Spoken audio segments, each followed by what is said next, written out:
গভীর এক অদ্ভুত ভয়ঙ্কর রাত্রি, যেখানে চারিদিকে নিস্তব্ধ এবং রুমের মধ্যেও এক ভীতিকর নিস্তব্ধতা বিরাজ করছে, আর জানালাও বন্ধ। ঠিক সেই সময় বাইরে থেকে ওই গোঙানির আওয়াজটা যেন তখনও শুনতে পাওয়া যাচ্ছিল। আবার এমন নিস্তব্ধ পরিবেশে কলিং বেলটা যেন হঠাৎ জোরেই বেজে ওঠে।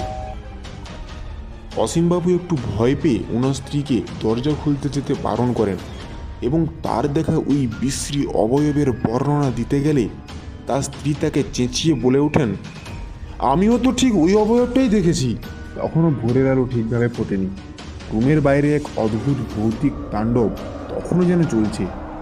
কখনো কলিং বেল, কখনো জুড়ে ধাক্কা, কখনো বাসন পড়ে যাওয়া, ছাদের উপর যেন দুমদাম পায়ের শব্দ, জানালা এবং দেওয়ালে জোরালো ধাক্কার শব্দ। তখন ভিতরে